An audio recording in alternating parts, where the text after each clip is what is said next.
m'appelle Dora. Donc, je suis là pour vous partager en fait un témoignage dans cette émission et surtout pour vous encourager.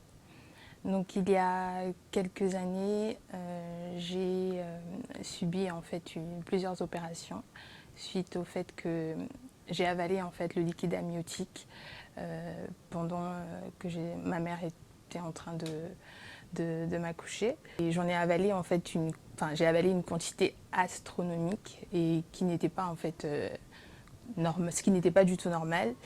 C'était pas du tout prévu, vous imaginez bien, mais ça a eu beaucoup d'incidences en fait sur les premiers jours de ma vie.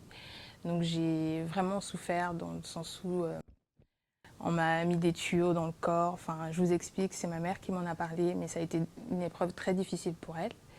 Et surtout, beaucoup de personnes autour de nous, que ce soit les médecins ou des membres de la famille, qui ont vraiment eu des paroles blessantes envers mes parents, en leur disant que voilà, j'allais pas spécialement survivre et que j'allais vraiment avoir des problèmes, soit d'élocution ou même dans ma vie de tous les jours, parce que j'allais pas pouvoir bien m'exprimer ou tout simplement avoir voilà, des soucis psychologiques. Il y a eu plusieurs paroles qui ont été prononcées à mon égard, mais que des paroles négatives parce qu'ils étaient persuadés que j'allais mourir dans les années à venir. Les membres de ma famille, plusieurs personnes ont parlé en mon nom, en disant voilà, enfin, vous avez eu un enfant, mais au final, cette fille ne survivra pas. C'est vrai que ma mère connaissait déjà le Seigneur à l'époque, elle a beaucoup prié pour ça.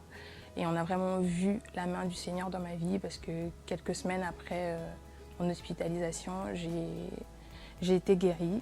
Et le but vraiment de ce témoignage aussi, c'est de vous dire qu'aujourd'hui, je m'en suis sortie. Et aujourd'hui, j'ai pu faire des études et je suis en Master 2 aujourd'hui. Et ça n'a jamais ce problème m'a empêché en fait de faire quoi que ce soit. Et je voulais vraiment remercier le Seigneur et vous dire aussi si vous êtes dans la même situation que moi ou que mes parents, que vous êtes en train de passer dans des moments difficiles, il ne faut pas oublier que le Seigneur est là pour nous et que voilà, faut vraiment lui faire confiance et être ambitieux aussi. Ce qui fait qu'aujourd'hui, moi, dans ma vie, je rêve grand, on va dire, pour que vraiment ces personnes-là se rendent compte que ce ne sont pas les hommes qui ont ma vie entre leurs mains. C'est mon Dieu qui me permet à ce que je puisse être là aussi devant vous pour vous apporter ce témoignage. Le monde nous dit qu'on n'y arrivera pas, mais on sait qu'on prie un Dieu vivant. Et aujourd'hui, je suis devant vous pour vous dire que Dieu est vivant et qu'il est capable de vous sortir de la situation dans laquelle vous êtes.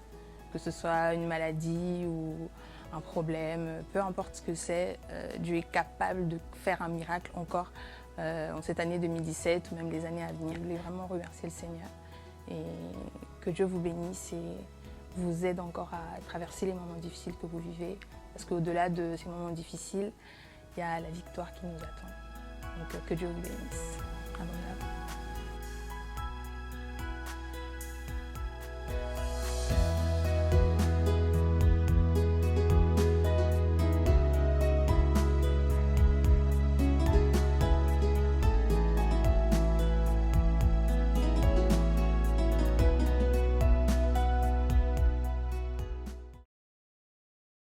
Vous avez vécu une expérience ou une situation particulière dans laquelle vous reconnaissez l'intervention divine? Envoyez-nous vos témoignages à témoignages@oetv.fr.